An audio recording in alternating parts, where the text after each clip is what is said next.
Students இன்னைக்கு நம்ம super position principle அப்படின்னா என்னன்னு சொல்லிட்டு பார்ப்போம். ரொம்ப சிம்பிளா தான் இருக்கும். இப்போ ஒரு ரெண்டு சார்ஜ் இருக்குன்னு வச்சுங்க, Q1 Q2 அப்படின்னு சொல்லிட்டு ரெண்டு பாயிண்ட் சார்ஜ் இருக்கு. ரெண்டு கடையில இருக்க டிஸ்டன்ஸ் வந்து R. இப்போ இது ரெண்டு கடையில இருக்க ஃபோர்ஸ் கால்குலேட் பண்ண சொன்னா என்ன செய்வீங்க?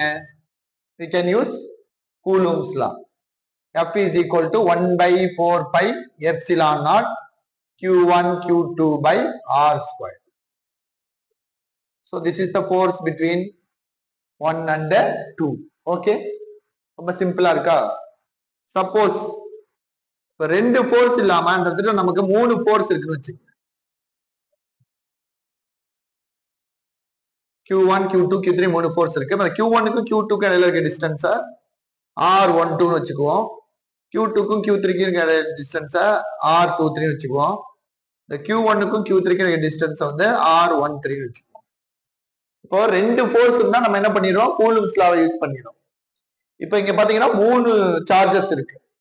Q1 ஒரு சார்ஜ், Q2 ஒரு சார்ஜ், Q3 சார்ஜ் இருக்கு. மூணு சார்ஜ் இருந்தா நம்மளால என்ன பண்ண முடியாது? கூலும்ஸ் லாவை அப்ளை பண்ண முடியாதுல்ல. இப்போ இவங்க என்ன கேட்பாங்கன்னா, ஏதாவது ஒரு சார்ஜோட ஒரு சார்ஜ் மேல அப்ளை ஆகிற ஃபோர்ஸ் என்ன, மற்ற ரெண்டு சார்ஜ் சொல்லி கேட்பாங்க. ஃபார் எக்ஸாம்பிள், இப்ப what is the force acting on Q1 due to Q2 and Q3 அப்படின்னு சொல்லிட்டு கேட்பாங்க. ஸோ இந்த டைம்ல தான் we have to use superposition principle. என்ன சார் பண்ணணும் அப்படின்னு சொன்னா, ஃபர்ஸ்ட் என்ன செய்யுங்க, ஃபோர்ஸ் ஆன் 1 டியூ டு 2. 1ங்கிற சார்ஜ் மேல Qங்கிற சார்ஜ் எவ்வளவு ஃபோர்ஸ் அப்ளை பண்ணுதோ அந்த மேக்னிட்யூட முதல்ல கண்டுபிடிச்சிருங்க. அப்ப என்ன பண்ணிக்கலாம், 1 by 4 pi epsilon naught Q1 Q2 by இது ரெண்டு கிடையாது டிஸ்டன்ஸ் என்ன, R12 ஸ்கொயர். சப்போஸ் அடுத்தது வந்து பாத்தீங்கன்னா, இப்ப Q1 இது மேல எவ்வளவு, Q1 மேல Q2 எவ்வளவு ஃபோர்ஸ் அப்ளை பண்ணணும் கண்டுபிடிச்சோம். அடுத்தது Q1 மேல Q3 எவ்வளவு ஃபோர்ஸ் அப்ளை பண்ணுங்கிறத கால்குலேட் பண்ணணும். F13 equal to 1 by 4 pi epsilon naught Q1 Q3 by R13 square. இது வந்து force on 1 due to 2, force on 1 due to 3. இப்போ நெட் ஃபோர்ஸ் நம்ம கால்குலேட் பண்ணணும். அப்ப நம்ம என்ன பண்ணணும்னாக்க, இந்த F12 F13 இது ரெண்டோட டைரக்ஷன் நம்ம பார்க்கணும். ஃபார் எக்ஸாம்பிள், இப்ப Q1 அப்படிங்கறத நான் Q1 வச்சுக்கிறேன்னு வச்சுங்க, Q2ங்கிறது பிளஸ் Q, Q3ங்கிறது மைனஸ் Q வச்சுட்டு வச்சுங்க. இப்ப இந்த Q1 Q2 என்ன செய்யும், இது பிளஸ் Q, இதுவும் பிளஸ், இதுவும் பிளஸ் Q, இதுவும் பிளஸ் Q. அப்ப இது ரிப்பல் பண்ணும். ஃபோர்ஸ் ஆன் 1 டியூ டு 2 வந்து ரிப்பல்சிவ் ஃபோர்ஸ். இப்ப Q1 Q3 என்ன செய்யும், Q1ங்கிறது பிளஸ் Q, Q3ங்கிறது மைனஸ் Qங்கறா, இது என்ன செய்யும், அட்ராக்ட் பண்ணும்.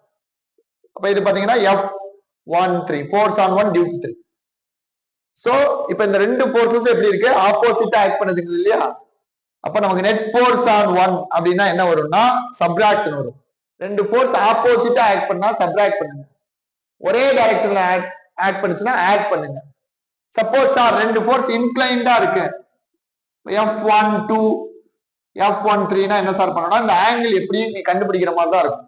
கண்டுபிடிச்சிட்டு F is equal to root of F1 square plus F13 square plus 2F12 F13 cos theta. இது என்ன சொல்லுவோம், parallelogram lawன்னு சொல்லுவோம் இல்லையா, அந்த மாதிரி போட்டு கால்குலேட் பண்ணுங்க.